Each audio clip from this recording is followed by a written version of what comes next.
शुभ प्रभात, नमस्कार, प्रणाम। मैं हूँ जिज्ञासा और आप सभी का बहुत बहुत स्वागत है।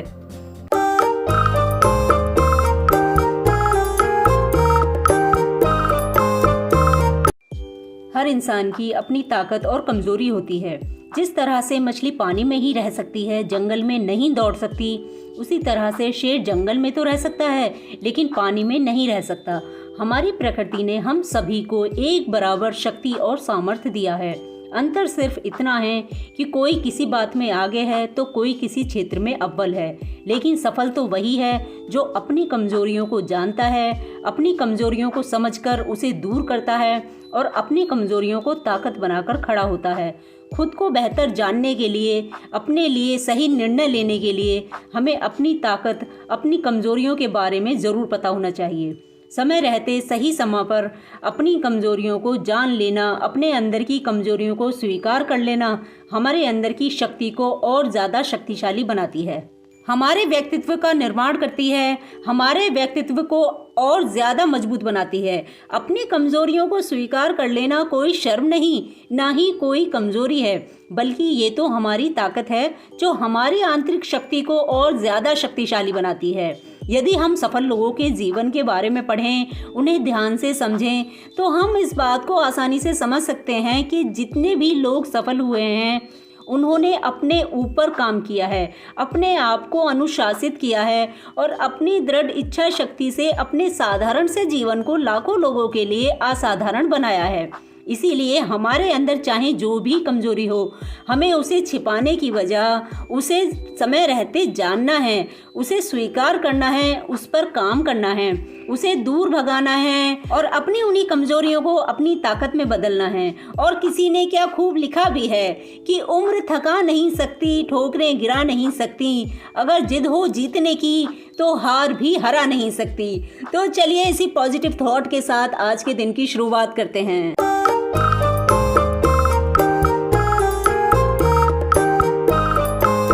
कैसा है हमारा पूरा परिवार? बड़ों को प्रणाम, छोटों को ढेर सारा प्यार। मैं हूं जिज्ञासा और आप सभी का बहुत बहुत स्वागत है आज के इस नए सफर में। कैसे हैं आप सभी? उम्मीद करती हूं कि मेरा पूरा परिवार काफी स्वस्थ है, काफी अच्छा है और आप सभी के आशीर्वाद से आपकी जिज्ञासा भी ठीक है।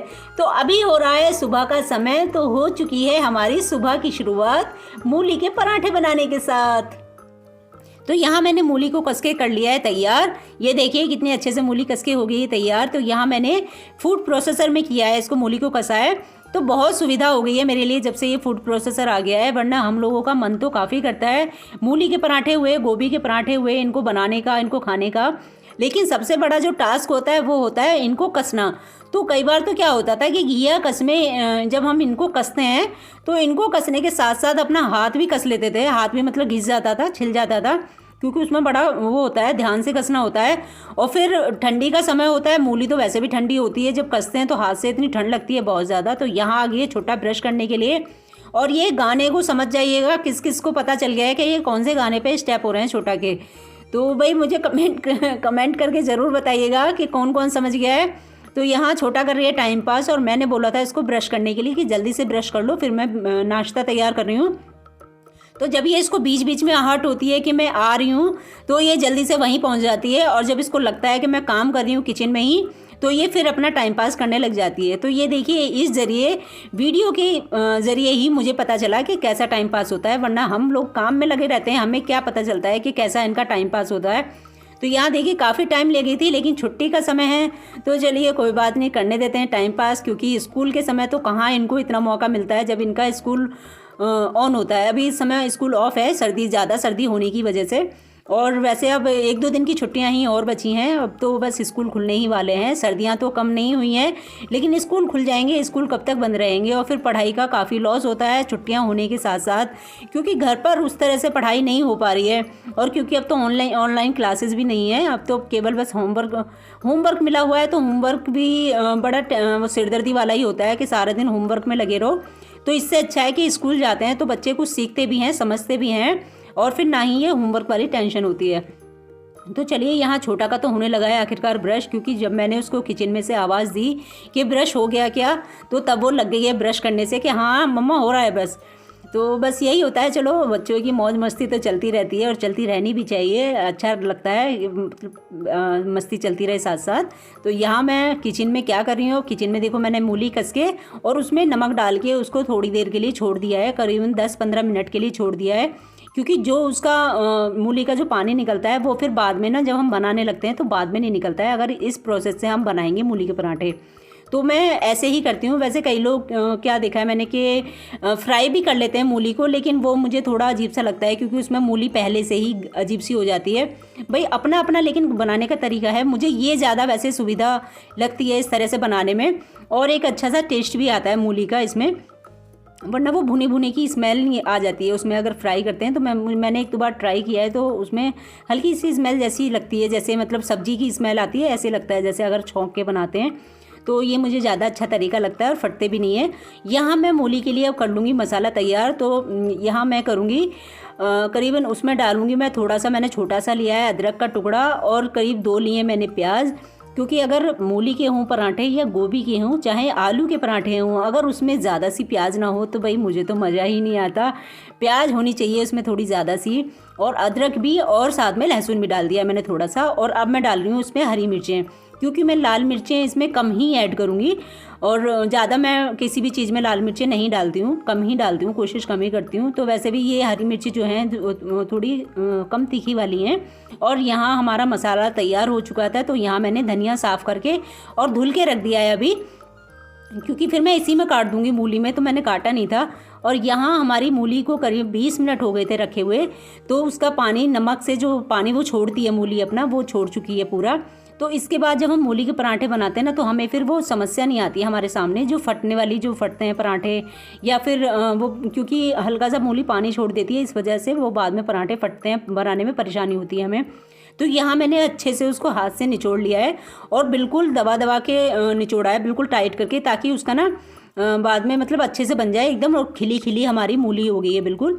और यहाँ अब मैं काट दूंगी धनिया उसमें, और धनिया भी मैं हरा धनिया और सूखा धनिया दोनों ही ज़्यादा यूज़ करती हूँ मैं। जैसे या तो किसी भी चीज़ की जैसे पिट्ठी वगैरह बना रही हूँ ये पराठे बनाने के लिए, या फिर जैसे सब्जी वगैरह भी बनाती हूँ उसमें भी हरा धनिया और सूखा धनिया मेरा ज़्यादा मात्रा में ही यूज़ होता है। हरा धनिया तो आजकल वैसे मैं छोड़ ही नहीं रही हूँ, चाहे सब्जी कुछ भी आए लेकिन हरा धनिया ज़रूर आता है, क्योंकि भाई देखो सर्दियों में ही स्वाद है इसका काफ़ी। और यहाँ हम जो मसाले इसमें ऐड करेंगे, तो नमक तो मैं पहले इसमें डाल चुकी थी, नमक तो मैं इसमें डालूंगी नहीं, केवल मैंने हल्की सी इसमें डाल दी है मिर्च। तो आपको अभी ज़्यादा लग रही होंगी क्योंकि मैंने मिक्स नहीं की है, ऊपर ही डाली हुई है, और थोड़ा सा उसमें डाल दिया है सूखा धनिया, बस। बाकी कोई मसाले हम इसमें ऐड नहीं करेंगे। और हींग वगैरह, हाँ हींग मुझे इसमें ऐड करनी थी, तो हींग मेरे पास ना पीसी वाली हींग नहीं थी, वो मेरे पास साबुत वाली हींग है। तो बस सुबह सुबह थोड़ा जल्दी का समय था, तो इस वजह से मैंने इसमें हींग नहीं ऐड कर पाई हूँ, वरना मैं हींग पीस के रख लेती हूँ। अभी मतलब लेके आई थी मैं, तो साबुत ही है मेरे पास, उसको पीस के रख लूँगी तो वो किसी भी चीज़ में फिर डल जाती है। क्योंकि सब्जी में तो साबुत हम ऐड कर देते हैं, लेकिन ऐसे पराठे वगैरह में फिर वो जगह जगह आती है तो अजीब सी लगती है फिर।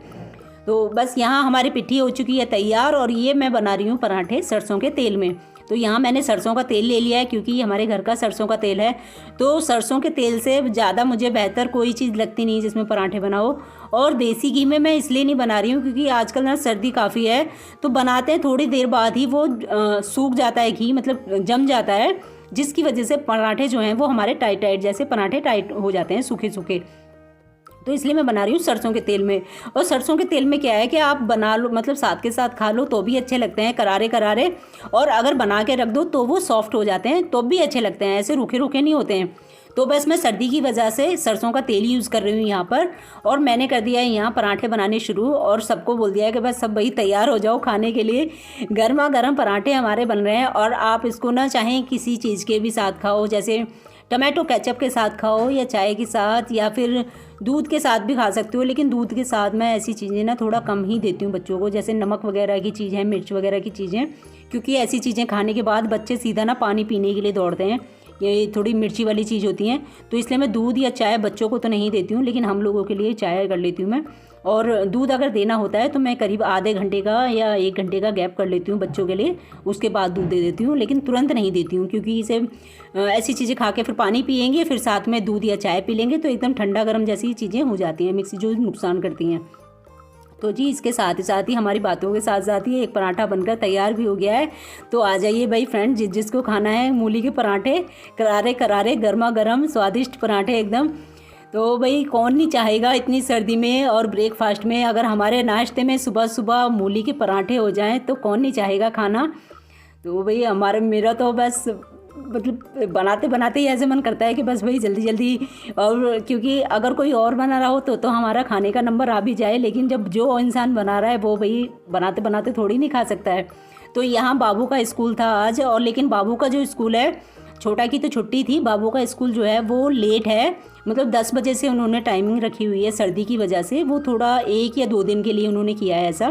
तो बस यहाँ मैंने बाबू का लंच कर दिया तैयार और बाबू को खाने के लिए भी दे दिया था, और बस बाबू जा चुकी है स्कूल और हम लोगों का ब्रेकफास्ट भी हो चुका है, और यहाँ छोटा कर रही है पढ़ाई। तो उम्मीद करती हूँ कि आज का ब्लॉग आपको पसंद आया होगा। पसंद आया हो तो प्लीज़ कमेंट करके ज़रूर बताइएगा। मिलते हैं एक और अच्छे से वीडियो के साथ, तब तक के लिए नमस्कार।